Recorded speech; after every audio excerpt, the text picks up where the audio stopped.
মানুষের মনের ভাব, আনন্দ বেদনা, ইচ্ছে আকাঙ্ক্ষা সবকিছু স্বদেশী ভাষা তথা মাতৃভাষাতেই যথার্থভাবে প্রকাশিত হয়।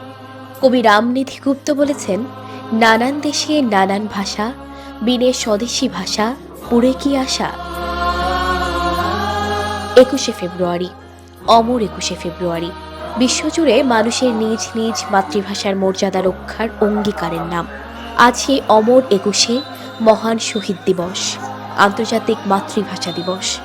21শে ফেব্রুয়ারি মানে বিশ্বে মাতৃভাষার জন্য নির্ভয়ে বুকের রক্ত ঢেলে দেওয়ার প্রথম ইতিহাস সৃষ্টির দিন, বাঙালির ভাষা আন্দোলনের গৌরবময় শোকের দিন।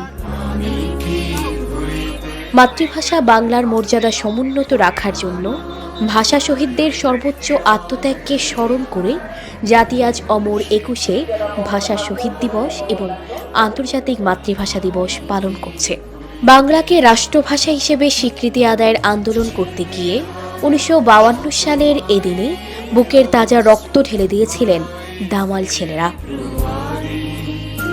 1952 সালের 21শে ফেব্রুয়ারি তৎকালীন পাকিস্তান সরকার বাংলাকে রাষ্ট্রভাষা হিসেবে স্বীকৃতি না দেয়ায় এবং পাকিস্তানের একমাত্র রাষ্ট্রভাষা হিসেবে উর্দুকে চাপিয়ে দেওয়ার প্রতিবাদে ঢাকার ছাত্র ও সাধারণ জনগণ রাস্তায় নেমে আসে। পাকিস্তানের রাষ্ট্রভাষা হিসেবে বাংলাকে স্বীকৃতি দেওয়ার দাবিতে 1952 সালের 21শে ফেব্রুয়ারি ঢাকা বিশ্ববিদ্যালয় ক্যাম্পাস থেকে 144 ধারা ভেঙে ছাত্রছাত্রীরা মিছিল বের করে। মিছিলে পুলিশের গুলিতে নিহত হন সালাম, বরকত, রফিক, জব্বার সহ আরও কয়েকজন মাটির বীর সন্তান। তাদের রক্তের বিনিময়ে বাংলা পেয়েছিল পূর্ব পাকিস্তানের রাষ্ট্রভাষার স্বীকৃতি। 1999 সালে জাতিসংঘের শিক্ষা, বিজ্ঞান ও সাংস্কৃতিক সংস্থা 21শে ফেব্রুয়ারিকে আন্তর্জাতিক স্বীকৃতি দেয়।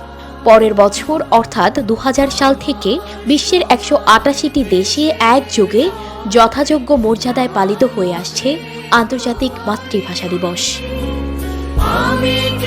52 ভাষা আন্দোলনকে কেন্দ্র করেই বাঙালি জাতির চরম জাতীয়তাবাদের উন্মেষ ঘটে।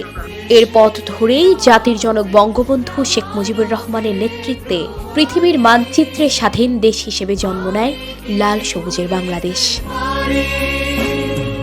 মাতৃভাষা মায়ের ভাষা, মাতৃভাষা প্রাণের ভাষা। 21 আমাদের অহংকার, 21 আমাদের গৌরব। সানজিদা রহমান, প্রবাস খবর।